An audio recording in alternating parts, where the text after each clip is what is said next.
ठीक है। Alright, start. Okay, Ministry of Micro, Small and Medium Enterprises (MSMEs) restructured modified scheme, interest subvention scheme for MSMEs. Objective है इसका to increase productivity in both manufacturing and service enterprises, to provide incentives to MSMEs for onboarding on GST in order to encourage the growth in the economy, thereby enabling the reduction in the cost of credit to the MSME.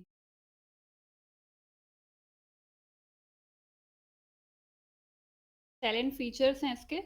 It is a central sector scheme. The scheme provided a 2% interest subvention on. बार बार ये क्यों आ जा रहा है?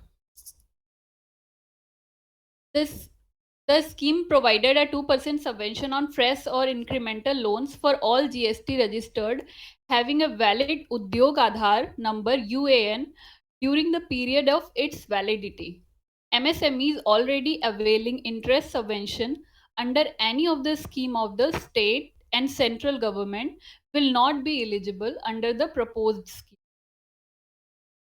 Third है कि the coverage of the scheme is limited to all term loans, working capital to the extent of 10 lakh.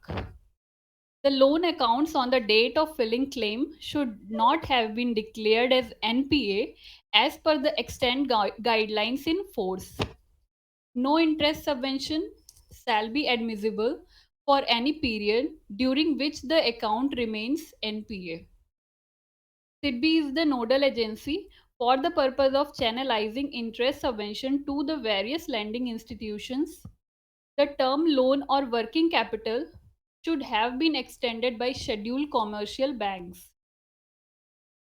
तो इसमें recent changes क्या हुए हैं कि the validity of scheme has been extended till March 31st 2021. Acceptance of claim in multiple lots for a given half year by eligible institutions is permitted. Third point है requirement of UAN may be dispensed with for units eligible for GST. Units not required to obtain GST may either submit income tax permanent account number PAN, or their loan account must be categorized as MSMEs by the concerned bank. Trading activities have also been allowed to be covered under the scheme without UAN.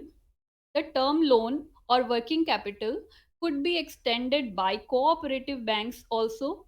Earlier, only scheduled commercial banks and RBI registered systematically important NBFCs were allowed to extend the loan or working capital.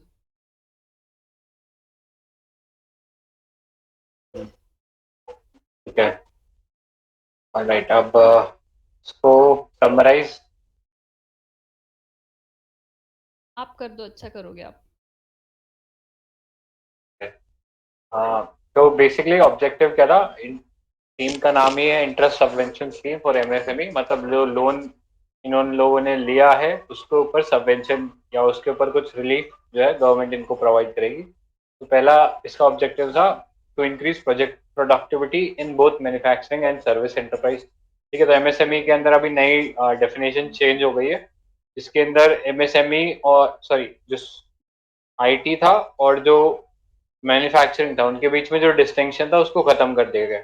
अब एक ही definition है इनके लिए। ठीक है, और किसी को ये आइडिया है कि अभी मतलब क्या क्राइटेरिया नई डेफिनेशन के अंदर एमएसएमई के लिए?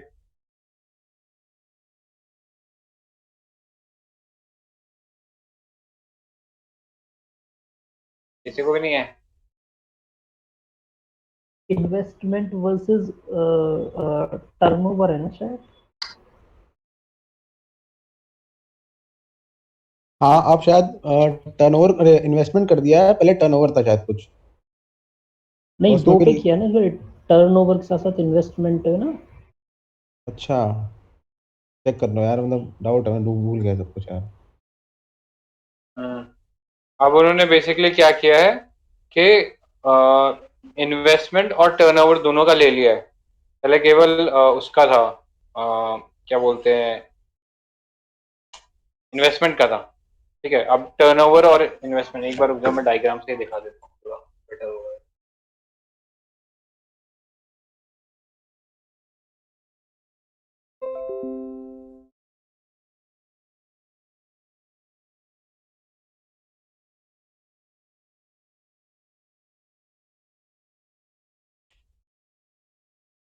ग्रुप देख लो एक बार।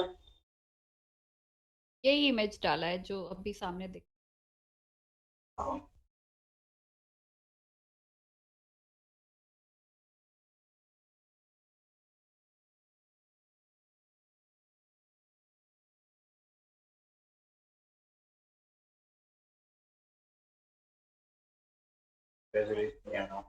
अच्छा, ये डाल दिया। ठीक है, तो पहले देखो क्या था, अर्लियर क्या था इसके अंदर। तो अलग इन्वेस्टमेंट का अलग अलग क्राइटेरिया था। तो सर्विस सेक्टर के लिए अलग क्राइटेरिया था और मैन्युफैक्चरिंग सेक्टर के लिए अलग क्राइटेरिया था। तो बस इतना ही देखने की जरूरत है, पुराने का डेटा याद रखने की जरूरत नहीं है। अब जो नया है उसका डेटा जरूर याद रख लेना। मैन्युफैक्चरिंग और सर्विस के बीच में जो डिस्टिंक्शन था वो खत्म हो गया। इन्वेस्टमेंट 1 करोड़ से लेस और टर्नओवर 5 करोड़ से लेस तो आएगा माइक्रो। और अगर इन्वेस्टमेंट 10 करोड़ से लेस और टर्नओवर 50 करोड़ से लेस तो आएगा स्मॉल। एंड मीडियम के लिए 20 करोड़ से लेस और टर्नओवर जो है वो 100 करोड़ से लेस। तो ये आइडिया इसको थोड़ा दिमाग में जरूर रखना। तो ये उसी में चल रहा है ना, 5, 50, 100, यहाँ से 10, 1, 10 और 20 का रेट। ठीक है, तो ये चीज़ है, 1:2:2, सॉरी 1:10:2 तो कुछ बनता है सर। मतलब पहले 10 टाइम्स फिर 2 टाइम्स। करेक्ट, तो ये रेशियो बनेगा 1:2:10। ठीक है, ऑलराइट, वापस आते हैं इस क्वेश्चन पे, सॉरी थीम पे। तो अब ये जो है सेंट्रल सेक्टर स्कीम है और इसके अंदर 2% का इंटरेस्ट सबवेंशन मिलेगा ऑन फ्रेश और इंक्रीमेंटल लोन। या अगर आपने कोई नया लोन लिया है या फिर कोई इंक्रीमेंटल लोन लिया है या ऑलरेडी एग्जिस्टिंग लोन था उस पर और आपने लोन ले लिया, ठीक है, तो उस केस में आपको 2% तक का इंटरेस्ट सबवेंशन मिलेगा। और वो मिलेगा किसे, फ्रेश मतलब जो जीएसटी रजिस्टर्ड एमएसएमई है, हैविंग वैलिड यूएएन। ठीक है, तो अब एमएसएमई मिनिस्ट्री के अंडर या ये जो मिनिस्ट्री ऑफ कॉमर्स है उसके अंडर ये यूएएन पोर्टल बना दिया गया, उद्योग आधार नंबर। ये यूएएन जो है हम एक सिमिलर नाम से हम एक और स्कीम के अंडर देखते हैं, वो है ईपीएफ। ईपीएफओ के अंदर जो है ना वहां पर भी हम एक यूएएन नंबर देखते हैं, बट वो पीएफ अकाउंट का जो नंबर है उसको यूएएन बोलते हैं, यूनिवर्सल अकाउंट नंबर। यहाँ पे यूएएन जो है, उद्योग आधार नंबर जो है, ये बेसिकली कोई भी एमएसएमई है, कोई भी फैक्ट्री है सपोज वो एमएसएमई है तो उसको यूनिक नंबर दिया जाएगा जिससे उसका आइडेंटिफिकेशन होगा। यार वहां पर UIN था क्या, आइडेंटिफिकेशन नंबर, UIN? यूएएन ही था, यूनिक आइडेंटिटी। Universal identification. किसमें? वहाँ जो बात कर रहा है उस तरफ EPFO side. I think UAN ही था यार। ठीक है, आगे देख बोलो। देख ले क्या, देख लो। ईपीएफओ अकाउंट नंबर,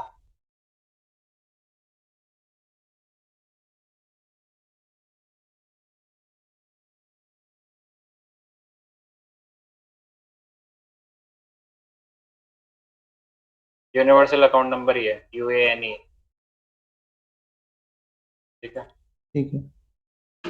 तो एमएसएमई जैसे हम देखते हैं जीएसटी नंबर टाइप करोगे तो आपको पूरी डिटेल मिल जाएगी उस स्पेसिफिक जीएसटी फर्म की। ठीक है, उस फर्म का जीएसटी नंबर एक यूनिक आइडेंटिफिकेशन नंबर है।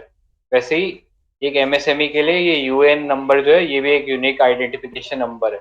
तो जो एमएसएमई थे जो कि जीएसटी रजिस्टर्ड भी थे और जिनके पास एक यूएन नंबर था उसको इसके अंदर हम लोग इंक्लूड कर रहे हैं। MSME already availing interest subvention under any scheme वो इसके अंडर एलिजिबल नहीं होंगे।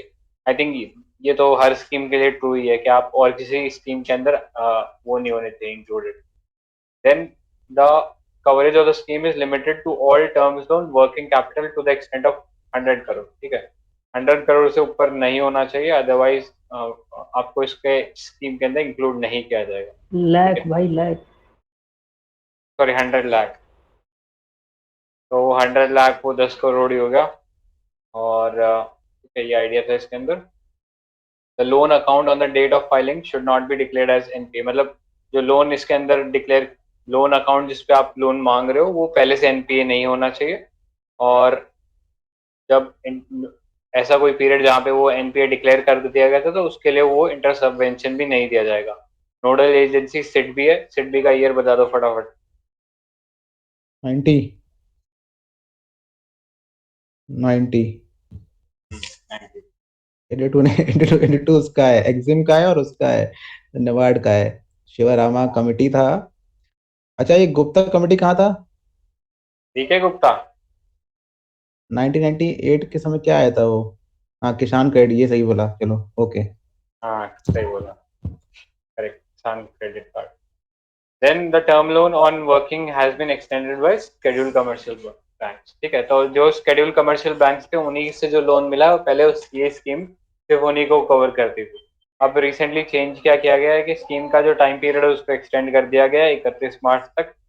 और acceptance of claim in multiple lots for a given half year by eligible institution is permitted. ठीक है, मल्टीपल लॉट्स में आप बार बार इसमें वो कर सकते हो इंटरेस्ट ऑफ मेंशन के लिए। और रिक्वायरमेंट ऑफ यूएन जो हमने देखा था ना, यूनिक आइडेंटिफिकेशन नंबर, ये भी इसमें से हटा दिया गया है। ठीक है, अब जो यूनिट जिनके पास जीएसटी नंबर नहीं था वो या तो अपना इनकम टैक्स का जो पैन अकाउंट नंबर है, पैन जो होता है उसके थ्रू इस पे सबवेंशन क्लेम कर सकते हैं। और trading activities have also been allowed to be covered under the scheme without UN. ठीक है, तो एमएसएमईज के अंदर मैन्युफैक्चरिंग का काम होता है, बट जो ट्रेडिंग करते हैं ना लोग, ये सामान लिया और बेच दिया और उससे प्रॉफिट कमा लिया, तो वो पहले इंक्लूडेड नहीं थे, अब उनको भी इंक्लूडेड कर दिया है। ठीक है, ट्रेडिंग भी एक इम्पोर्टेंट फंक्शन है इसके अंदर। और फिर है द टर्म ऑफ लोन और working capital could be extended by cooperative banks also. ठीक है, तो ऊपर हमने क्या देखा था कि शेड्यूल्ड कमर्शियल बैंक्स के लिए ओनली अवेलेबल था, बट बाद में से एक्सटेंड कर दिया गया फॉर कोऑपरेटिव बैंक्स आल्सो। ठीक है, तो ये आइडिया था इस स्कीम के अंदर। नेक्स्ट चलते हैं हनी मिशन। कौन पढ़ेगा हनी मिशन? अदर स्कीम कोई और पढ़ना है क्या? नहीं, पढ़ लो आप। Other schemes in news: Honey Mission. Various projects were launched under this scheme in previous 1 year. Objective क्या है? Create an end-to-end implementation framework for beekeeping skill development, which provides employment, rural and urban employed youth, enforce nationally acceptable standards of good beekeeping practices (GPW), develop a network of quality master trainers, offer a offer a passage for overseas market for hive product, enable pathways from novice beekeepers to viable commercial beekeeping by hand holding to credit linkages। और नीचे भी है ना।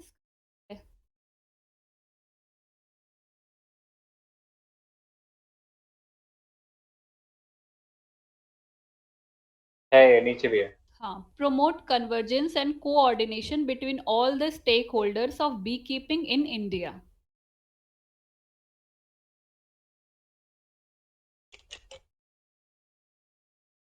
Salient features इसके हैं: honey mission was launched in August 2017 in line with Prime Minister's call for sweet revolution।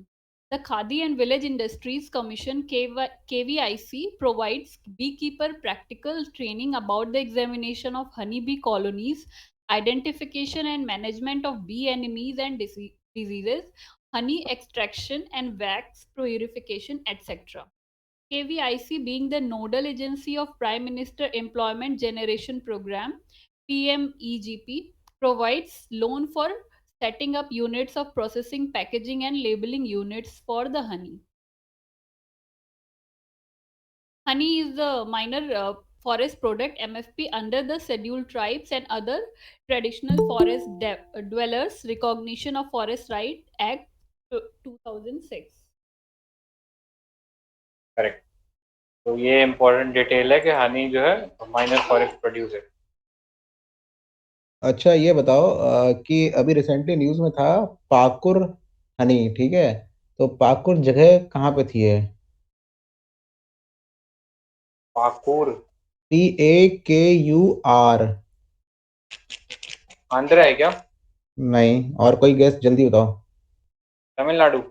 नहीं, और झारखंड है, ठीक है?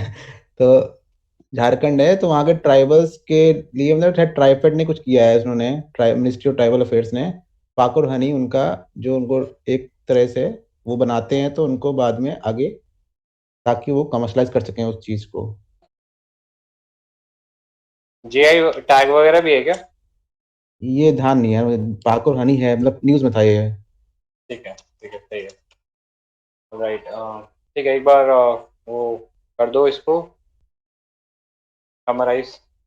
ओके। तो इसमें बस ये है कि एंड टू एंड इसमें जो लोगों के मतलब जो भी रोजगार को बढ़ाने के लिए इस योजना का स्टार्ट किया गया। इसमें क्या है कि जो बी कीपर्स है उन्हें मतलब सिखाने के लिए उन्हें क्या मतलब standards of good be keeping practice इसे ऐसा स्टैंडर्ड बनाया जाएगा जो सभी के लिए एक्सेप्टेबल होगा और वो develop a network of quality master trainers गुणवत्तापूर्ण जो प्रशिक्षक हैं उनका एक नेटवर्क विकसित किया जाएगा। और फिर जो मधुमक्खी का छत्ते से जो निर्मित जो भी प्रोडक्ट्स हैं उनको विदेशी बाजार तक उन्हें पहुंचाने के लिए मतलब उन्हें इस तरह बनाया जाएगा कि विदेशी बाजार तक पहुंचे। और जो उन लोगों को ऋण जो पहुंचाना है ऋण मतलब उन्हें मिले प्रॉपर।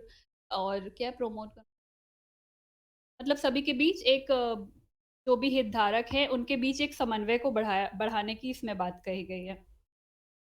बस इतना ही है ना। हम्म, सही है।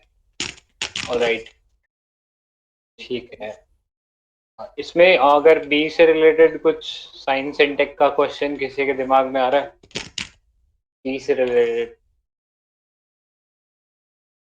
मतलब आई थिंक क्राइटेरिया शायद तीन होता है ना, क्वीन बी, वर्कर बी और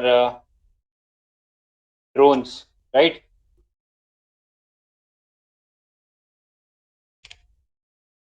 हेलो?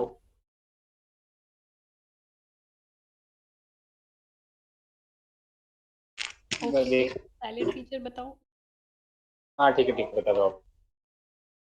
की विशेषता ये है कि 2000 मतलब अगस्त 2017 में ये जो प्रधानमंत्री हैं उन्होंने शहद मिशन का एक स्वीट रिवॉल्यूशन लाइक मीठी क्रांति टाइप कुछ स्टार्ट किया होगा। और खादी और ग्राम उद्योग जो हैं इन यहाँ पे मतलब जितने भी लोग हैं उनको मतलब मधुमक्खी से रिलेटेड जो भी उनको रोग होते होंगे या फिर शहद निकालने की जो प्रक्रिया है या उससे मोम मोम जो निकालते हैं उनका एक व्यवहारिक प्रशिक्षण जो सभी लोग हैं उनको देने की इसमें बात कही जा रही है। और क्या है कि वही नोडल एजेंसी, हाँ इसमें मतलब जो प्रधानमंत्री का रोजगार सृजन कार्यक्रम है वही इसकी नोडल एजेंसी है। और जिसमें शहद के प्रसंस्करण और पैकेजिंग लेबलिंग ये सारी चीज़ें बनाने वाली इकाइयों की स्थापना की इसमें बात बोल रहे हैं ये। और आगे क्या? बस यही है ना। एक पॉइंट और है ना नीचे। हाँ, honey is a minor forest product है। ये माइनर मतलब माइनर फॉरेस्ट प्रोडक्ट है जो वन अधिकार मान्यता अधिनियम है ना 2006 वाली उसके अंतर्गत ये एक माइनर फॉरेस्ट प्रोडक्ट है। और जो कि अनुसूचित जाति और वन से रिलेटेड जो लोग हैं उन लोगों के लिए नहीं। ठीक है। हाँ राइट, नेक्स्ट पे चलते हैं। अच्छा, इसमें वन धन योजना के बारे में कुछ पॉइंट्स बोल दो, कितने SHG थे उसमें, कितने वो थे जो फैक्ट हो उसमें।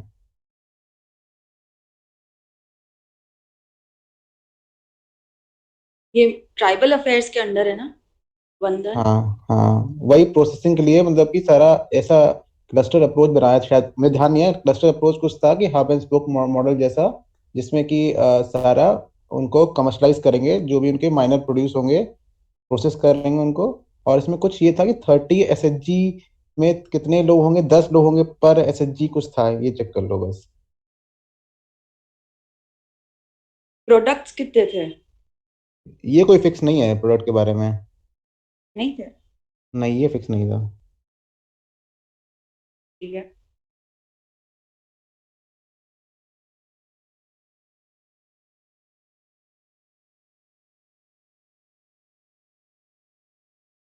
वंदन विकास केंद्र वाला ना?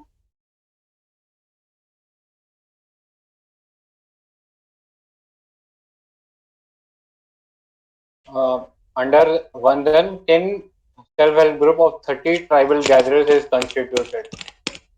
ये है इसके अंदर। ये था। और ट्राइफेड है ही इसमें।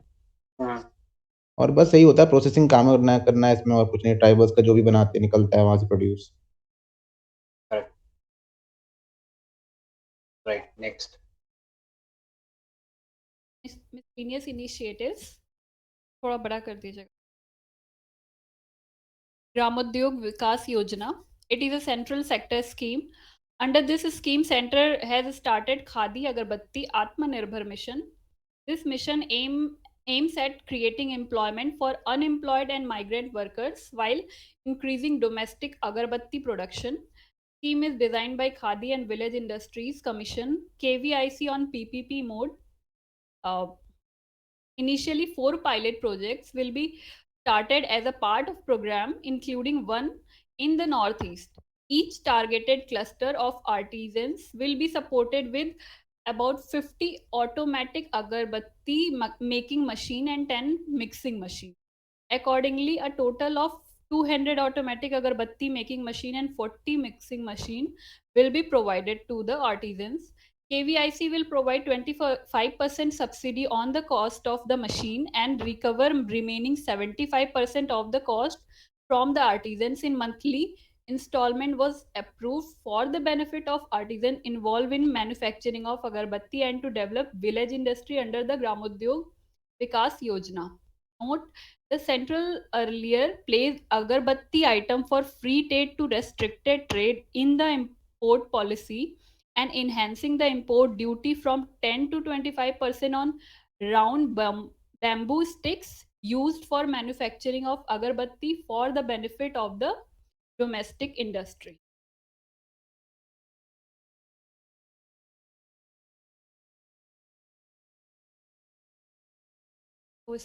क्या है कि ये ग्रामोद्योग विकास योजना की स्कीम है, केंद्रीय क्षेत्र की ये योजना है।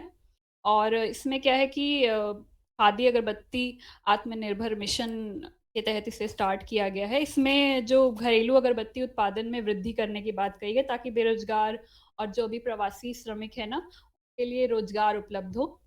और इसमें क्या है, इस योजना को खादी और ग्रामोद्योग उद्योग द्वारा लाइक पीपीपी मतलब सार्वजनिक निजी भागीदारी के आधार पर इसे तैयार किया गया है। और शुरुआत में इसमें 4 योजनाएं स्टार्ट की जाएंगी, जिसमें से एक को नॉर्थ ईस्ट मतलब पूर्वोत्तर में भी बनाना होगा। मतलब 4 में से 3 इधर बन सकती है, बट एक वहाँ होनी ज़रूरी है।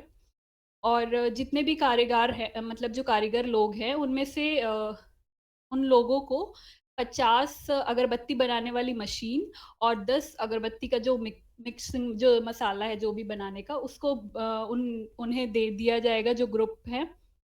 और इसके अलावा 200 ऑटोमेटिक अगरबत्ती मेकिंग वही चीज़ है। फिर केवाईसी मशीन जो है उनमें 20% सब्सिडी मिलेगी इनको, लेकिन जो बाकी की जो 75% सब्सिडी है वो कारीगर जो भी लोग हैं ना, तो उनकी जो मासिक लागत है ना उसमें से ही किस मतलब मंथली किश्तों में उन्हें वसूल किया जाएगा। और इसे ग्रामोद्योग विकास योजना के तहत इसमें जो भी कारीगर लोग शामिल हैं उन्हें बेनिफिट करने के लिए ये है। और क्या है इसमें नोट, अगरबत्ती आइटम पहले फ्री ट्रेड में था, मतलब मुक्त व्यापार से हटा हुआ, मतलब ये प्रतिबंधित व्यापार की श्रेणी में था। आई थिंक सभी लोग इसको नहीं बना सकते थे ना, ऐसा कुछ था क्या? और बट अभी इसको चेंज किया गया है। और इसमें बास से रिलेटेड क्या है ये वाला मतलब पॉइंट क्लियर नहीं है। हाँ, इसमें मतलब ऐसे था कि अगरबत्ती पहले फ्रीली इंपोर्ट कर सकते थे आप, ठीक है, लेकिन अब उसको रेस्ट्रिक्ट कर दिया गया है अगरबत्ती के इंपोर्ट को, अच्छा अच्छा तो import उससे हमारे जो डोमेस्टिक सेक्टर है वो बूस्ट होगा। उसके अलावा राउंड बैम्बू स्टिक था जो कि यूज होता था इस मैन्युफैक्चरिंग प्रोसेस में, उसके ऊपर भी ड्यूटी बढ़ा दी गई है ताकि उसका भी जो इंपोर्ट है वो import डिसइंसेंटिवाइज हो और हम्म। डोमेस्टिकली मैन्युफैक्चर हो। ठीक है, Purti scheme of fund for regeneration of traditional industries. It is a central sector scheme. It was launched in 2005 to promote cluster development of traditional industries, khadi, coir, and village industries. Khadi and Village Industries Commission KVIC is a nodal agency for promotion of cluster development for khadi. Coir Board is the nodal agency for promotion of cluster development for coir. Objectives to develop clusters for traditional industries in the country, to make traditional industries more competitive, market driven, productive, and profitable, to strengthen the local governance system of industry clusters with active participation of local stakeholders so that they are enabled to development initiatives, to build up innovative and traditional skills, improve technologies, advance process, market intelligence, and new model of public-private partnership, so as to gradually replicate similar models of cluster-based regenerated traditional industries. Sanjay, हाँ summarise कर दो यार। नीचे नहीं है क्या उसमें? नहीं नहीं, नीचे नहीं नहीं। नहीं है। अच्छा अच्छा ओके। तो इसमें मतलब स्फूर्ति स्कीम है और इसमें ये सेंट्रल सेक्टर की स्कीम है और इसमें क्या है कि 2005 में ये स्टार्ट किया गया था। मतलब ये खादी और ग्रामोद्योग का जो ये मिशन है, मतलब ये 2005 से स्टार्ट किया गया था। इसमें क्या क्या था कि खादी और ग्रामोद्योग आयोग इसकी नोडल एजेंसी है ये इसके लिए, और कॉयर लाइक नारियल का जो रेशा होता है उससे उसके द्वारा उसमें आधारित क्लस्टर टाइप का कॉयर बोर्ड, नारियल के रेशे से रिलेटेड जो क्लस्टर्स है वो उस कॉयर बोर्ड इसकी नोडल एजेंसी है। उद्देश्य क्या है इसके? पारंपरिक जो भी उद्योग है उनके लिए क्लस्टर विकसित करना और जितने भी उद्योग है उनको प्रतिस्पर्धी बनाना, बाजार से मतलब जो भी बाजार के लिए सही है उस तरीके से बनाना, उन्हें उत्पादक बनाना, लाभदायक बनाना, और जितने भी स्थानीय जो भी हितधारक हैं उनके लिए क्या करना है कि उनकी भी भागीदारी सुनिश्चित करनी है, और active local stakeholders and. हाँ, तो इसमें क्या है कि जितने भी स्थानीय शासन प्रणाली है, मतलब लाइक पंचायत स्तर तक भी क्या इसे मतलब सुदृढ़ करना है स्थानीय शासन प्रणाली, ताकि ये सभी लोग मिलकर विकास के कार्य में सहयोग कर सके। और इसमें क्या है कि मतलब पारंपरिक जो भी कौशल हैं, जो नवाचारी कौशल है, उन्नत प्रौद्योगिकी है, और क्या उन्नत प्रक्रिया, मार्केट इंटेलिजेंस और सार्वजनिक निजी भागीदारी, इन सभी को जोड़कर एक नया मॉडल विकसित करने की बात कही गई है, ताकि जो हमारे पुराने जो भी उद्योग है, परंपरागत उद्योग हैं, उनको दोबारा पुनर्जीवित किया जा सके। तो मतलब जो भी पुराने उद्योग हैं उनको आजकल वैसे भी दोबारा नए रूप में, उन्हें नए टेक्नोलॉजीज के साथ उन्हें सामने लाया जा रहा है। तो बस यही है इसकी। अच्छा, एक आया है जो टेक्सटाइल के लिए कोई स्कीम थी, बहुत ही फेमस थी, उसका नाम बताओ। साथी थी एक तो। साथी थी। और एक सामर्थ किसकी थी कुछ यार? सामर्थ। सामर भी थी। अच्छा, ओके ओके। एक और था ना कोई कि अपना ट्रेडिशनल फैशन को चलाने के लिए कोई स्कीम थी, यही थी क्या? हाँ एक स्कीम तो थी बट आई थिंक उसका शायद नाम डिफरेंट था। हाँ तो काफी अच्छा सा नाम था, मतलब यार भूल गया यार क्या था। टेक्सटाइल, एक तो हमने टेक्सटाइल में हमने एक तो नेशनल टेक्निकल टेक्सटाइल मिशन भी देखा था, याद है हम्म। पीटी में? क्या था टेक्निकल टेक्सटाइल? हाँ, वो तो अभी आया है ना, मतलब रिसेंट है ना वो तो। हाँ रिसेंट है। लेकिन वो स्कीम पिछले साल की थी शायद। हाँ नहीं नहीं, वो तो स्कीम याद ही नहीं आ रही मेरे को, मतलब स्कीम है बट नाम नहीं याद आ रहा। एक पता नहीं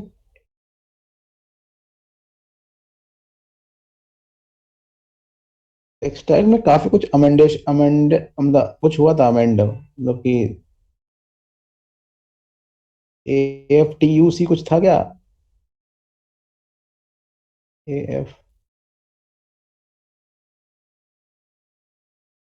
वो AITUC है रखा। ना वो नहीं हाँ ATUF ही सही बोला ATUF था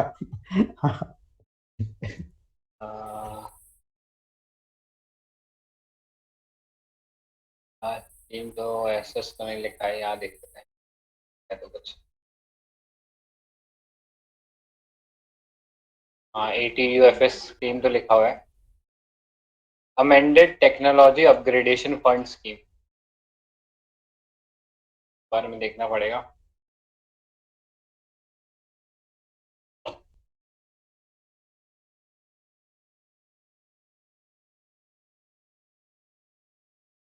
यार आई थिंक अलग से देखना पड़ेगा उसको, डाल देना यार ये AUTF, और गौरव जो आप स्कीम बोल रहे थे ना, वो डाल देना हम लोगों के। ठीक है, नेक्स्ट पे चलते हैं हम लोग। नेक्स्ट कौन पड़ेगा यार? चारू अब उसको थोड़ा रेस्ट देते हैं। अब शशांक जी आप पढ़ोगे क्या? नहीं ठीक है, मैं पढ़ देता हूँ। Ministry of minority affairs scholarship scheme, pre matric scholarship scheme, post matric scholarship scheme, merit cum means based scholarship for educational empowerment of students through direct benefit transfer. ये पहले भी चल रही थी, मतलब ये माइनॉरिटी स्टूडेंट जो है उनको इस टाइप की स्कॉलरशिप दी जाती थी, बस अब उसको डायरेक्ट बेनिफिट ट्रांसफर कर दिया है सीधा bank account. Then Maulana Azad national fellowship scheme provides fellowship in form of financial assistance. Naya Savera free coaching and allied services, free coaching मिलेगा to economically weaker section of minority community for preparation of entrance exam. Okay. तो minority communities के ही weaker sections को मिल रही है।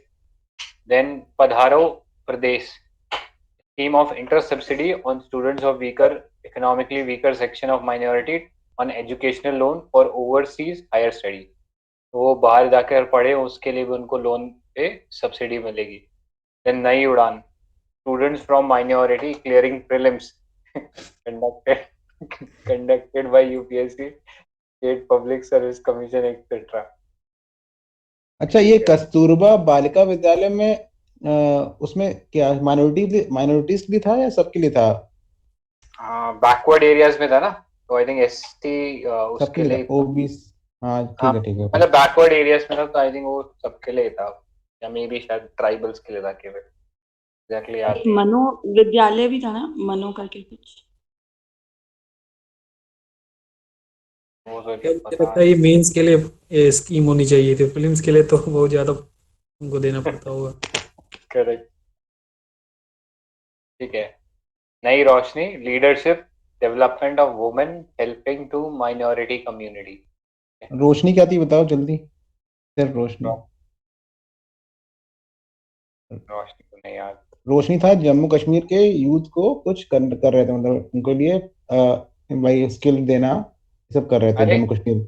Military नहीं नहीं, वगैरह में था। रोशनी लॉ नहीं था क्या? एक बहुत। लॉ भी था आया था लेकिन ये हम्म एक और रोशनी जो स्कीम थी वो बहुत पुरानी स्कीम चली आ रही है ये जम्मू कश्मीर के लिए। हाँ तो हम्म उसमें ये था। अभी सेहत किसके लिए था? Covid insurance. सेहत। हाँ वो तो जम्मू कश्मीर के लिए ना। हाँ जम्मू कश्मीर के लिए वो हेल्थ का रिलेटेड था वो। आयुष्मान भारत सेहत ना कुछ। हाँ हाँ आयुष्मान भारत से उसके अंदर सेहत, करेक्ट। देन सीखो और कमाओ skill development for youth of 14 to 35 year age group and aiming to provide employability of existing worker and school dropouts। ठीक है, व्हाइट हैट जूनियर जैसा। प्रधानमंत्री जन विकास कार्यक्रम PMJVK।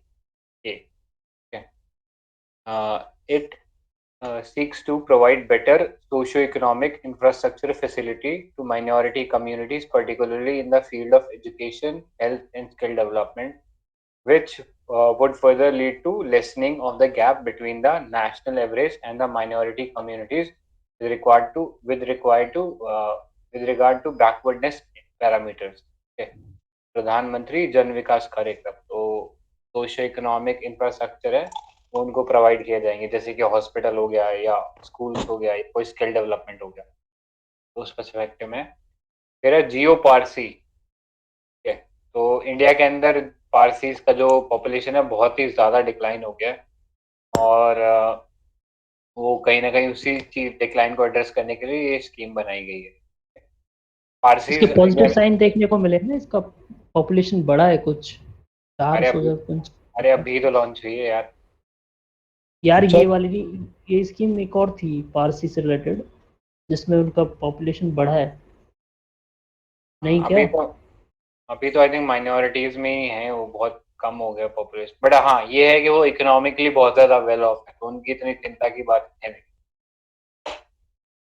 जो जो बोलते हैं कि पारसी जो अपना था ना, जो सेशन किया था अपना पहला पारसी, तो हाँ वो कौन सा सेशन था और कौन सा ईयर था? बदरुद्दीन सैयद जी तो आई थिंक मुस्लिम थे। हाँ दादा भाई नौरोजी आए होंगे, दादा भाई नौरोजी 87। सेकंड था अच्छा, ना। ये जियोर्ज जुल्ले क्या था फर्स्ट? कौन था ये? ब्रिटिश यूरोप ना। यूरोपियन। ठीक है, उस्ताद, ये थोड़ा स्कीम देख लो। Upgrading skill and training in the traditional art and craft for development, launch in 2015, preserve rich heritage of traditional skills of the indigenous artisan and craftsmen. Under this scheme, Hunar Haat are also held all over the country, provide nationwide marketing platform to minority artisan entrepreneurs to create employment opportunity. ठीक है, तो ये employment के perspective से थोड़ा और ज़्यादा important हो जाता है। माइनॉरिटीज़ कम्युनिटीज़ को एड्रेस भी कर रहा है और उनको एम्प्लॉयमेंट देने की भी बात कर रहा है। ठीक है, उसके अंदर फर्दर स्कीम है हुनर हाथ की। तो आई थिंक ओवरऑल जितना भी हमने पढ़ा ना, उसमें एक पढ़ने लायक स्कीम यही है हुनर हाथ वाली, एटलीस्ट इस मिनिस्ट्री के अंदर। Then Nai Manzil, a scheme for formal education and skill skilling of school drop out. ठीक है, फिर Hamari Dharohar, a scheme for rich heritage of minority communities of India. Then Maulana Azad educational foundation, it implements education and employment oriented related program as follows: Begum Hazrat Mahal National Scholarship for Meritorious Work, belonging to economically weaker section of minorities, under which scholarship is awarded to minority girl students. Okay. Begum Hazrat Mahal कहाँ से related थी? Lucknow. Lucknow. Lucknow, correct. Then गरीब Nawaz employment scheme started in 2017-18 for providing short-term job-oriented skill development training to youth. ठीक है, गरीब नवाज कौन था? और वो था ना, गरीब, चिश्ती था। हाँ चिश्ती, सही कह रहे हैं। गरीब नवाज चिश्ती, हाँ मोइनुद्दीन चिश्ती से था। गरीब नवाज मोइनुद्दीन चिश्ती, हाँ। Then bridge bridge course for madrasa students and school dropout. ठीक है, then equity to National Minority Development and Finance Corporation (NMDFC) for providing concessional loan to minority for self-development and income-generating ventures. ठीक है, तो basically उनको concessional loan दो ताकि वो self employment या इनकम जनरेटिंग वेंचर्स कर वो आगे टेक प्लेस कर।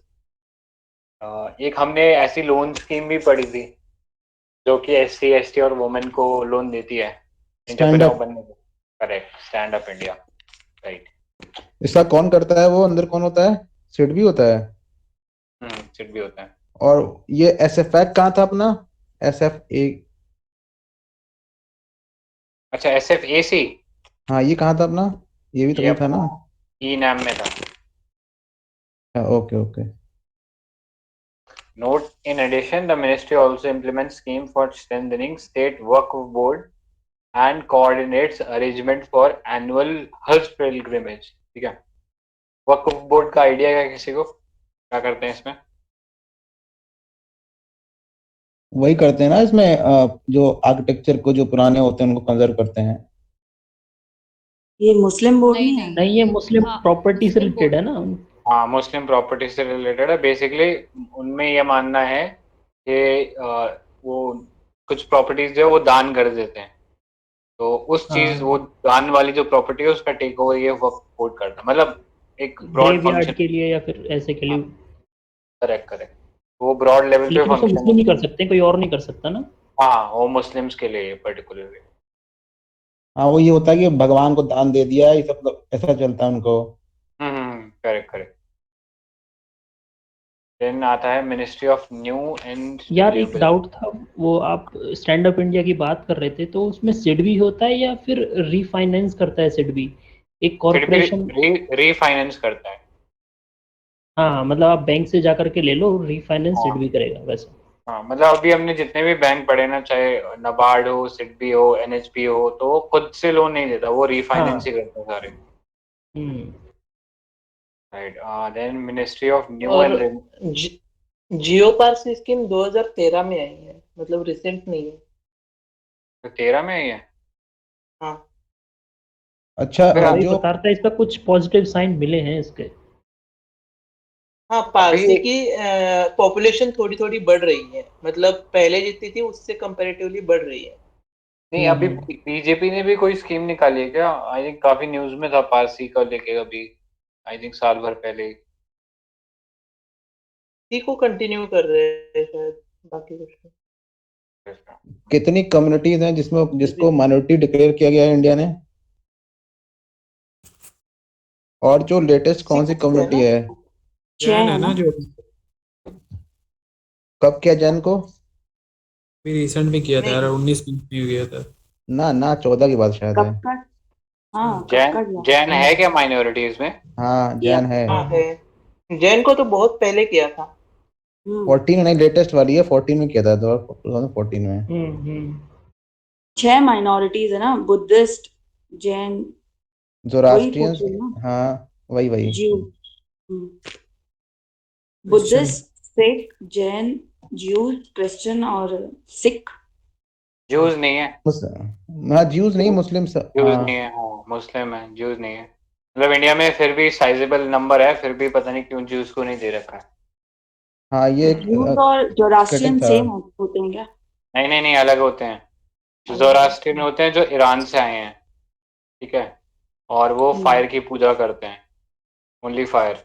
और उनके मंदिर में इंडियन मतलब और किसी धर्म को जाने का अलाउड नहीं है। तो वो जो फ्रीडम टू रिलीजन चल रहा था ना, या वो फ्रीडम वाली बात थी, तो वो इसमें भी आ रही थी। मतलब सबरीमल्ला के कंटेक्स्ट में बोला जा रहा था कि अगर एंट्री सबरीमल्ला में भी दे रहे हो तो फिर ये पारसी लोगों के जो टेम्पल होते हैं, सन टेम्पल, उसमें भी जाने का परमिशन दो। तो उस सेंस में था। और जो ज्यूज हैं वो सेपरेट है। वो आपके जो वो जो लोग इसराइल में रहते हैं वो ज्यूज हैं। मतलब ब्रॉडर सेंस में वो एक रिलीजन है, और वो सॉर्ट ऑफ प्रीकर्सर है, मतलब क्रिश्चियनिटी से भी पहले का है ज्यूज। सॉरी, हाँ, ज्यू धर्म जो है, एंड दे ज्यूस प्री। का जुडाइज्म होता है ना? हाँ, जुडाइज्म। तो वो इसीलिए ना, जोरास्ट्रियन है वो। विमेन जाती है उधर, फायर टेम्पल, फायर अल्टार में, फायर टेम्पल है जो। आई थिंक फायर का मतलब वुमेन के रिलेटेड तो डिस्क्रिमिनेशन नहीं सुना, तो आई थिंक शायद जाती है उसमें। नॉन रिलीजियस मतलब नॉन पारसीज को अलाउड नहीं है उसमें। और हाँ, एक क्या था, हिब्रू उनका वो एंशिएंट लैंग्वेज है। और जो अब्राहम है वो equally he is equally revered, मतलब इक्वली रेस्पेक्टेड इन क्या बोलते हैं, क्रिश्चियनिटी, ज्यूज एंड इस्लाम। ठीक है, तो तीनों धर्म में उसका इक्वल रेवरेंस है। इसीलिए जो अभी अकॉर्ड साइन हुआ है ना, वो अब्राहम अकॉर्ड, इसलिए उसका नाम है अब्राहम अकॉर्ड। ये अपना यूएई और इसराइल के बीच जो साइन हुआ है, और यूएई और बहरीन के बीच में। तो ये था माइनॉरिटीज का, बस एक स्कीम काम करी उस्ताद वाली, बाकी तो आई थिंक ऐसी है। Next, ministry of new and renewable energy, कोई पढ़ेगा क्या? शशांक जी, आपकी फेवरेट स्कीम आ रही है कुसुम। ना रख ले अपने पास। चलो मैं पढ़ देता हूँ। हाँ, कुसुम पीएम किसान, थोड़ा ऊपर करो, पीएम किसान ऊर्जा सुरक्षा एवं उत्थान महाभियान, पीएम कुसुम स्कीम। ऑब्जेक्टिव है इसके to provide financial and water security to farmers. Budget 2021 has sought to expand the coverage. जैसे scheme to enable farmers to set up solar power generation capacity on their fallow if barren land and to sell it to the grid. 20 lakh farmers to be provided for setting up stand-alone solar pumps.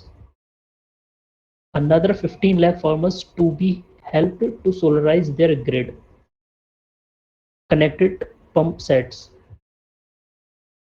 ठीक है, और भी है क्या नीचे? Okay, features क्या हैं इसके?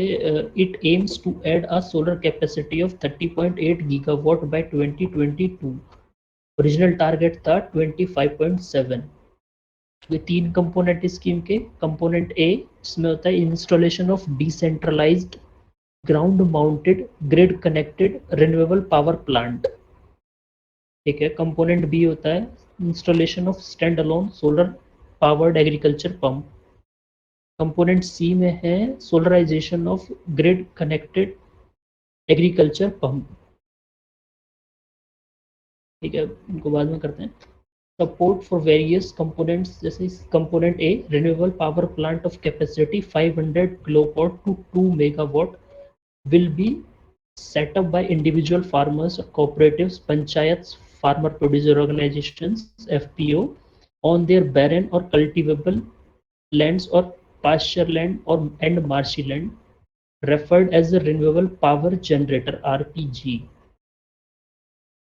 No penalty to RPG for shortfall in solar power generation from minimum prescribed capacity utilization factor (CUF).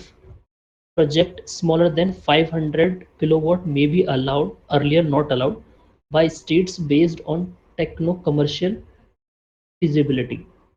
The power generated will be purchased by DISCOMs at feed in tariff determined by respective SCRC. State electric क्या होता है SCRC? State electric regulatory commission, और एक और commission होता है ना electricity के लिए, CERC। CERC सेंट्रल लेवल पे और ये स्टेट लेवल पे। ठीक है। Performance based incentives at ₹0.40 per unit for 5 years to be provided to DISCOMs. ठीक है। कंपोनेंट बी में क्या है? Individual farmers will be supported to install stand alone solar pump of capacity up to 7.5 horsepower. It will be mandatory to use indigenously manufactured solar panels with indigenous solar cells and modules. Center and state to share 30% of pump cost each. 30%। ठीक है। 40% farmer को होगा। For farmer to provide the remaining 40% can access bank loan for it up to 30% of the cost. ठीक है। Component C में क्या? Individual farmers will be supported to solarise pump of capacity up to 7.5 horsepower. ठीक है।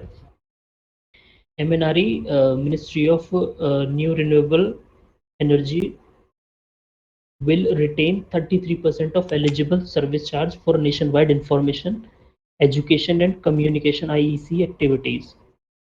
Recent change के target of the scheme has been enhanced and component C has been restructured to shift focus to solarize agriculture feeders instead of pumps. ठीक है। Until now, farmers were provided with 60% of financial assistance equally shared between center and state for solarizing their agricultural pumps, which meant 40% to be borne by the farmers themselves. Center will now bear 30% of the cost of building a solar power plant to supply electricity to the feeder and balance 70% would be borne by state-owned discoms. This would obviate need for farmers to replace their every existing pump in a village with a solar pump. ठीक है, थोड़ा ऊपर करो। हाँ, तो इसका objective तो clear है कि financial assistant as well as water security देना है फार्मर्स को। बजट 2021 में क्या है कि एक्सपांड किया इसका coverage, solar power generation capacity, अपनी जो भी लैंड है जो बेकार पड़ी हुई है, फैलो पड़ी हुई है, उस पर भी अपन ग्रेड लगा करके उसको बेच सकते हैं इलेक्ट्रिसिटी को। 20 lakh farmers to be provided setting up of, okay, target भी दिया है कि इतने लाख 20 लाख किसानों को दिया जाएगा स्टैंड अलोन सोलर पंप, मतलब कि सिर्फ अपने खेत पर लगा करके अपने फील्ड में लगाना, स्टैंड अलोन मतलब ग्रिड से कनेक्टिविटी नहीं होना, वो 20 लाख टारगेट है। और अनदर 15 लाख जो ग्रिड से कनेक्ट होंगे, ये 2 टारगेट और उन्होंने दिए हैं, 20 लाख जो स्टैंड अलोन होगा और 15 लाख जो ग्रिड से कनेक्ट होगा। ठीक है, इसके 3 कंपोनेंट हैं। सबसे पहले इसका टारगेट सेट किया इन्होंने, पहले 25.7 गीगावाट प्रोड्यूस करना था, अब सोलर कैपेसिटी से 30.8 गीगावाट करना होगा बाय 2022। इसके 3 कंपोनेंट हैं। एक होता है कि नीचे ये 3 कंपोनेंट हैं। एक कंपोनेंट ए जिसमें कि अपने पंचायत, और थोड़ा नीचे आना, सीधा वही एक्सप्लेन करता हूँ। 3 कंपोनेंट हैं। इस कंपोनेंट ए में सबसे पहले कौन कौन है, ये अपने फार्मर्स, इंडिविजुअल फार्मर हो सकते हैं, कोऑपरेटिव्स हो सकते हैं, पंचायत हो सकते हैं और एफपीओज हो सकते हैं। तो ये अपनी जो भी लैंड है कॉमन या फिर अपनी इंडिविजुअल, उस पर ये आरपीजी जो कि रिन्यूएबल पावर जनरेटर सेटअप करेंगे, जिसकी कैपेसिटी 500 किलोवाट से लेकर के 2 मेगावाट तक होगी। और इसमें अगर कोई कम भी करता है तो कोई पेनल्टी का कोई वो नहीं है, ठीक है, जो मिनिमम उसने डिस्क्राइब की थी। उसके बाद पहला ऐसा नहीं था, मतलब कि जो कम कर रहा है वो भी अभी अलाउ है। पहले ऐसा था कि जो कम करना ही नहीं है, मतलब 500 से कम किसी ने प्रोड्यूस करना ही नहीं है, ऐसा था, अगर जो कंपोनेंट ए के अंडर आता है वो। और इसमें जो भी प्रोड्यूस करेंगे वो डायरेक्ट बेच सकते हैं डिस्कॉम्स को, अपनी इलेक्ट्रिसिटी जो भी है डायरेक्ट बेच सकते हैं। और SCRC उसको रेगुलेट करेगी, जो भी टैरिफ होंगे वही उसको वो करेंगे। और परफॉर्मेंस बेस्ड इंसेंटिव्स भी दिए जाएंगे, वो डिस्कॉम्स के लिए, वो राइट। और इसमें एक और कंपोनेंट है, मतलब कंपोनेंट बी में स्पेसिफिकली बताया गया है कि जो अपने इंडिजिनस सोलर सेल्स और मॉड्यूल्स हैं वो कंपोनेंट ए के लिए नहीं है, वो सिर्फ बी में है। बी में क्या होगा, इंडिविजुअल फार्मर सेटअप कर सकते हैं, इसकी कैपेसिटी 7.5 हॉर्स पावर होगी। और उनको मैंडेटरी है कि वो अपना इंडिजिनस यूज़ करें, जो भी सोलर पैनल है, इंडिविजुअल सोलर सेल्स है, वो अपना इंडिजिनस ही होना चाहिए, जिसमें से 30% इसका कॉस्ट है वो सेंटर और स्टेट दोनों लेंगे, तो 60 हो गया। बचा 40 में से आप 30% लोन ले सकते हो, तो आपने अपनी जेब से सिर्फ 10% लगाना है। और इसमें स्टैंड अलोन है ये, मतलब किसान अपने ही लिए अपना लगा सकता है, मतलब इसको ग्रिड से कनेक्टिविटी नहीं मिलेगी। एक और कंपोनेंट सी है जिसमें आप individual farmers will be supported to solarise pumps of capacity up to this. जो एग्जिस्टिंग पंप है ना उनको सोलराइज करना है अंदर। अच्छा, ठीक है, ठीक है। तो उसके बाद क्या है, MNRE will retain 33% of eligible service charges for nationwide information. अच्छा, ठीक है, MNRE के सर्विस चार्जेस भी मिलेंगे 33%, उसको जो भी इंफॉर्मेशन एजुकेशन कम्युनिकेशन एक्टिविटीज़ के लिए दिया जाएगा। रिसेंटली चेंज वही हुआ है जो 60% किया है, 30 करके, जो कि इक्वली शेयर किया जाएगा, ये रिसेंट चेंज हुआ है। कंपोनेंट सी को थोड़ा रिस्ट्रक्चर्ड किया इन्होंने। और क्या है, centre will now bear 30% of the cost of building a small solar plant to supply electricity to a feeder or balance 70% of the bond state bond discount। ठीक है, और तो खैर क्या है, सब नॉर्मल ही है। रिप्लेस एवरी एग्जिस्टिंग पंप चाहिए, क्या है, this would obviate need for farmers to replace every existing pump. अच्छा, कंपोनेंट सी में जो बताया ना आपने, एग्जिस्टिंग को ही उन्होंने वो करना है, तो वो यहाँ पर रिप्लेस करेगा जो पुराने एग्जिस्टिंग पंप हैं। करेक्ट।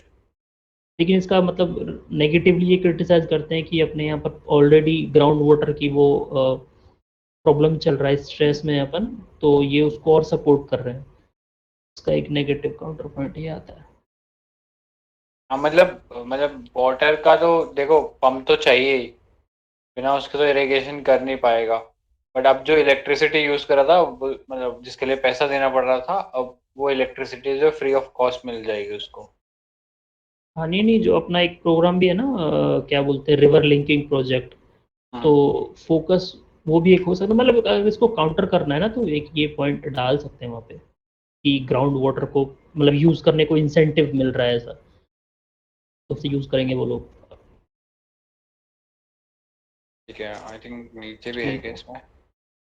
लेकिन वो इंसेंटिव तो मतलब कि कैसा मिल रहा है, मतलब कि जब ग्रिड से कनेक्टेड है तो उसको आप बेच सकते हैं ना पैसे, जो ज्यादा आप प्रोड्यूस कर रहे हैं।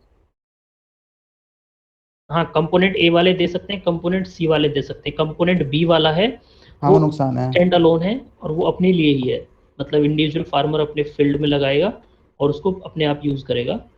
और उसमें बी में ये भी है एक तो कि उसको इंडिजिनस ही लेना है, फिर जो भी लेना है, और सपोर्ट भी बी वाले को ही मिला हुआ है। करेक्ट। बाकी तो ये बहुत मोटे लोन लेने पड़ते हैं इनके लिए, 2-3 करोड़ के। ये 500 और 2 मेगावाट वाले होते हैं ना, वो तो स्मॉल फार्मर की वैसी कैपेसिटी नहीं होती है। जिनकी कैपेसिटी होती है वही इतना बड़ा लैंड होगा और इतना बड़ा वो होगा एरिया उसके पास ये एस्टेब्लिश हाँ, इस करने के करके लिए। इन्होंने एफपीओज और कोऑपरेटिव पंचायत उनको भी डाल दिया है। Correct correct. ठीक है, next, grid connected rooftop. Other schemes जैसे grid connected rooftop solar programme phase 2, ठीक है, government issued advisories to on this scheme as some vendors were charging more price from domestic consumers than the rate provided. The rate is decided by discoms. Acha, the government issued advisory on this scheme as some vendors were charging more price from domestic consumers than the rate decided by discoms. अच्छा, जो electricity consume कर रहे हैं उनसे extra charge किया जा रहा है। ओके, ऑब्जेक्टिव क्या है इसके? to achieve a cumulative capacity of 40 gigawatt by year 2022 through the grid connected SRT system, solar rooftop. rooftop, ठीक है, SRT, ठीक है। इसका फीचर्स हैं, Ministry of New and Renewable Energy MNRE launched this program and it is being implemented by DISCOMs, distribution companies जो है। DISCOMs are compensated for the additional expenditure they incur on implementing the program. DISCOMs are compensated, okay, for additional expenditure. Okay, the program has following two components. Component A, under the phase 2 Central Financial Assistance CFA for the residential user, has been restricted in 2019 the following ways: 40% of benchmark cost of the SRT system with a capacity of 3 kilowatt would be provided as CFA, Central Financial Assistance. 40% of benchmark cost of SRT system with a capacity of 3 kilowatt to 10 kilowatt would be provided as CFA.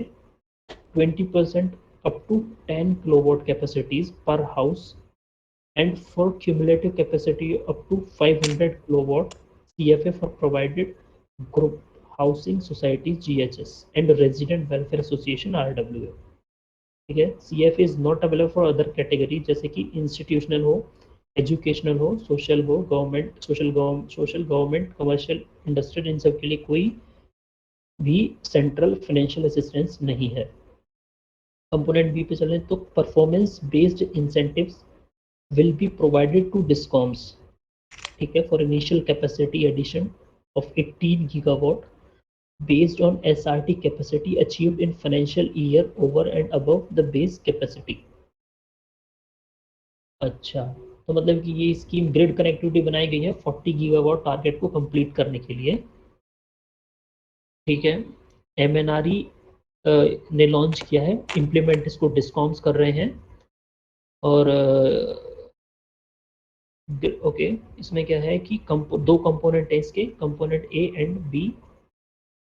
Component A में क्या है, mainly house hold के लिए ये है ना, हाँ residential users के लिए है। इसमें इंपॉर्टेंट ये है कि जो सेंट्रल फाइनेंशियल असिस्टेंस दिया जाएगा वो रेजिडेंशियल यूजर्स के लिए होगा।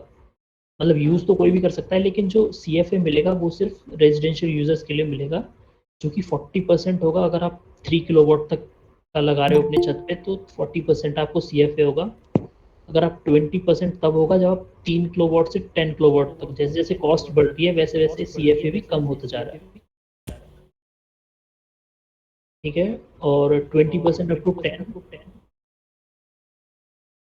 10 किलोवाट कैपेसिटी। ठीक है, फॉर और वही 20% मिलेगा किसको, जब ग्रुप ऑफ हाउसिंग सोसाइटीज या फिर रेजिडेंट्स वेलफेयर एसोसिएशन होगा। ठीक है, तो उसके बाद जो भी गवर्नमेंट इंस्टीट्यूशंस ये भी हैं, कॉलेज, वो सब उनके ऊपर जो लगे पड़े हैं उनके लिए कोई CFA नहीं मिलेगा। ठीक है, कंपोनेंट बी जो है उसमें क्या है, performance based incentives will provide to discoms. ठीक है, based on SRT capacity achieved in financial year over and okay. इसमें क्या है, जो डिस्कॉम का अपने टारगेट को अचीव कर लेगी उनको इंसेंटिव्स मिलेंगे। मतलब कैपेसिटी क्या है, 18 गीगावाट करना है इनिशियली। मतलब जो भी टारगेट है ऐसा कुछ है कि 18 गीगावाट जिन्होंने इसको अचीव किया उनको उस ईयर में उनको कुछ फाइनेंशियल इंसेंटिव्स देंगे कंपोनेंट बी के अंडर। ठीक है, तो ये था grid connected solar rooftop solar program. ठीक है, तो अभी अपन देख रहे हैं सारे जितने भी ये स्कीम्स पढ़ रहे हैं सोलर से रिलेटेड, डिस्कॉम्स का बहुत इंपॉर्टेंट रोल आ रहा है। तो एक्चुअली क्या कर रखा है इन्होंने, डिस्कॉम्स के ऊपर एक रिन्यूएबल परचेज ऑब्लिगेशन लगा रखा है कि अगर आपने इलेक्ट्रिसिटी परचेज करनी है तो उसका कुछ अमाउंट जो है मतलब जो आपने इलेक्ट्रिसिटी परचेज करनी है उसका हाँ कुछ वो अमाउंट जो है रिन्यूएबल से वो खरीदनी पड़े। हाँ रिन्यूएबल्स होना चाहिए। तो वो जो डिस्ट्रीब्यूशन कंपनीज है ना, वो जगह जगह आप देखोगे, अगर किसी ग्रिड से जाते हो ना तो वो देखोगे कि उन्होंने वो लगा के रखते हैं, आजकल पार्क्स लगाने शुरू कर दिए हैं, सोलर पार्क्स। तो उसमें वो सोलर पैनल लगे होते हैं लाइन के अंदर। तो वो मैंडेटरी कर दिया गवर्नमेंट ने कि आप कुछ अमाउंट ऑफ इलेक्ट्रिसिटी जो है वो सोलर उससे ही वसूलोगे। तो ये वो ज्यादा फोकस इनका है। कुछ ऐसी भी स्कीम थी क्या बीच में कि जो गवर्नमेंट इंस्टीट्यूशंस हैं जैसे कॉलेज और वो, उनको भी अपना कुछ सोलर पैनल लगाने पड़ेंगे, कुछ परसेंट हाँ, ऐसा भी कुछ है क्या? कंपलसरी था उसमें, कुछ था। हाँ हाँ नाम भूल गया, क्या है नाम? अभी स्टेट या यूटी ने शायद शायद यूटी था जो ने भी 100% उसके गवर्नमेंट जितने इंस्टीट्यूशंस हैं वो सोलर सोलर प्रूफ हो गए हैं शायद। कौन सा, शायद दमनदीव था क्या कोई? हाँ, राइट राइट, उधर ये कुछ। और एक ऐसी स्कीम भी थी कोई कि इतने कुछ तो था, मतलब हालांकि गवर्नमेंट इंस्टीट्यूट। इसमें इंसेंटिव नहीं है। अभी उस पर पढ़ा हम लोगों ने ना, सेंट्रल हाँ, फाइनेंस असिस्टेंस नहीं है किसी भी। इंसेंटिव नहीं है लेकिन कंपलसरी है कि आपने इतना तो करना ही करना है। अच्छा, ये एसआरटी से रिलेटेड चैलेंजेस क्या क्या हैं कोई बता सकता है? मतलब कितने चैलेंजेस हैं? 40 गीगावाट का उनको टारगेट है ना शायद। तो इसमें चैलेंजेस क्या है, क्योंकि इम्पोर्टेंट है ना। गवर्नमेंट इसको बढ़ाने का प्रयास कर रही है लेकिन फिर भी चैलेंजेस आ रहे हैं। 4-5 चैलेंजेस हैं। सबसे चैलेंजेस पहले तो तो यही था कि अपना। एक तो इसमें इनिशियल इन्वेस्टमेंट है ना वो हाई है। ठीक ठीक है। है, तो इसलिए लोग डिसइंटेवाइज हो जाते हैं कि शुरू में इतना पेमेंट कर दो और पता नहीं बाद में हो कि ना हो। ठीक है, और और दूसरा क्या ये है। इंडिजिनस की मैंडेटरी कर दिया ना इसमें, यूज करने रॉ मटेरियल्स का। तो उसमें जो डोमेस्टिक मैन्युफैक्चर हो रहे हैं वो महंगे हैं, लेकिन जो इंपोर्ट से आते हैं सस्ते हैं। तो इसी का केस चल रहा था ना WTO में, यूएसए के खिलाफ, यूएसए। हाँ वो तो चल रहा था, बट आई थिंक इस वाली स्कीम में वो शायद इंडिजीनियस कंपोनेंट नहीं है। ठीक वो है। पिछले वाले में देखा था हमने, कुसुम हाँ। वाले में। लोगों को अवेयरनेस भी कम है। मतलब नॉर्मल जनता में ये नहीं है कि गवर्नमेंट, लोगों को नहीं पता कि सब्सिडी मिलती है तो लगा सकते हैं। जैसे इसमें था ना 30%, 30%, 20%। तो लोगों को तो अवेयरनेस नहीं है। तो पहला तो हो गया capital high cost of installation charges. दूसरा अवेयरनेस हो गया। अभी फिलहाल अब अभी ऐसा डेटा है कि 20% तक हो पाया। अभी 40 गीगावाट का 20% ही अचीव कर पाए हम लोग। वो रिसेंट डेटा है। हाँ वो आई थिंक वो डाला हुआ था ना ग्रुप में। अच्छा। और हाँ और तीसरा कह इम्पोर्ट सकते हैं। डिपेंडेंसी है हमारा कौन से पीवी सेल्स यूज होते हैं ना, फोटोवोल्टिक सेल्स जो उसमें है, हाँ वो 90% हम लोग चाइना से इंपोर्ट करते हैं। तो हमारे करेक्ट पास कोई मैन्युफैक्चरिंग बेस नहीं है, हमारा मतलब इंडिजीनियस मैन्युफैक्चरिंग बेस नहीं है, तो पूरा हमारा तो ऑलरेडी वो महंगे हो जाते हैं। करेक्ट। अब ये बताओ, ये अवेयरनेस लेने के बाद कौन अपने घर पे रूफटॉप लगा रहा है? जो इनिशियल इन्वेस्टमेंट है वो दे दो, हम लगवा देंगे। राइट, नौकरी ठीक है, लगने तो नौकरी लगवा दो पहले, तो सच बात है। ठीक है, सही है। और कोई चैलेंज याद आ रहा है क्या इससे रिलेटेड? भाई लैक अपने ऑफ पास वो इनोवेशन करना पड़ेगा ना, मेंटेनेंस के लिए इनोवेशन भी नहीं है। ह्यूमन रिसोर्स भी नहीं है, स्किल्ड ह्यूमन रिसोर्स भी नहीं है, हाँ, तो इस करके लोग डरते भी हैं उसमें। Correct man correct. पावर और ये सब नहीं है। उसके और लिए कुछ है उसका ना, खराब हो शायद जाता जैसे इसको अवेयरनेस कम होती है ना तो गवर्नमेंट का डिसेंटिवाइज करते हैं ना डिस्कॉम्स को शायद, एक हाई टैरिफ इसमें ज़्यादा मतलब अगर गवर्नमेंट कह रही है लेकिन फिर भी डिस्कॉम्स इसको शायद प्रमोट नहीं करते हैं ना, उनको लॉस होता है ऑलरेडी। वो थोड़ा सा महंगा सोलार था। सोलार पैनल्स एक्चुअली काफी कोमल, उसका मेरे को राइट वर्ड नहीं आ रहा है अभी, बट वो कोमल होता है ना कि थोड़ा सा ऐसे इधर उधर हुआ तो वो पूरा खराब हो जाता है solar panel. Right right right. तो डेलिकेट। काफी कॉस्टली होता है और ऊपर से वो इतना डेलिकेट होता है, फाइन मटेरियल से होता है कि एक भी इधर उधर हुआ सेल्स तो खराब हो गया पूरा। तो तो और इससे छोटा पॉइंट निकल बहुत गया था मतलब कि हाई मेंटेनेंस चार्ज होगा उसका ना, जो एक और एटीजे लॉसेस, ये बात थी जो हमेशा एएनटी चलता लॉस। रहता है। इसका जो वायरिंग, इसका जो सेल्स होता है ना तो उसका एक यदि सेल इधर उधर हुआ तो पूरा खराब हो जाता है। और लगभग 1 फुट का होता है जो 1 बाय 1 का, वो अराउंड 8,000 का पड़ता है और हार्डली कुछ चार्ज हो पाते हैं उससे। बहुत ज्यादा कॉस्ट भी है और ये भी है इसका। करेक्ट, मतलब इनिशियल कॉस्ट मेंटेनेंस है। बहुत महंगा है, मेंटेनेंस कॉस्ट महंगी है ना। मेंटेनेंस तो है ही नहीं, वो खराब होता तो फिर वो रिप्लेस ही करना पड़ता है सिर्फ। ये नहीं पता। हाँ, रिप्लेस करना पड़ता है, कोई उसका ये नहीं है अलग से नॉलेज वगैरह। करेक्ट। और फिर वो ई वेस्ट बन जाता है तो वो भी एक चीज है। वो सरल वाला राइट। रूफ इंडेक्स नहीं था, सरल पोर्टल, हाँ सरल हाँ, रूफ करेक्ट। रूफ हाँ टॉप करेक्ट। इंडेक्स था ना, रूफ टॉप सारी वो स्टेट वाइज निकला था। उसमें यही सरल हालांकि था क्या? गवर्नमेंट के ऊपर मैंडेटरी है लगाना क्या? नहीं नहीं नहीं, वो तो सिर्फ इंडेक्स था कि कौन से स्टेट ने ज्यादा लगा रखा है, नीति आयोग निकालता है उसको। ओके। इसी तरह वो एमएनआरआई में स्पिन पोर्टल भी है, स्पिन करके पोर्टल, SPIN वो स्पिन पोर्टल भी है, जो किससे से कि रिलेटेड सिर्फ है? वही सोलर रूफटॉप से रिलेटेड है। एमएनआरई में, एमएनआरई की साइट पे स्पिन पोर्टल है, एमएनआरई का है सॉरी। SPIN spin. हाँ, spin portal spin ball, ball को करना स्पिन। जो कि इम्प्लीमेंटेशन से रिलेटेड है सोलर रूफटॉप से। ठीक है। ऑलराइट, तो फिर आज का हम यहीं स्टॉप करते हैं, टाइम हो गया है एथिकल केस स्टडी पढ़ने का। मतलब नीति तुम्हें बोला आइएगा। टाइम हो गया है एथिकल होने का। ठीक है। विजय भाई एक्टिव हो जाओ। हाँ विजय भाई एक्टिव हो जाओ। सुबह कौन से ले रहा एक्टिव है? होता है वैसे वो, तो 7 बजे से एक्टिव होता है वो सुबह से। Ethics ethics ethics. कोई ले रहा है क्या लीड इस पे?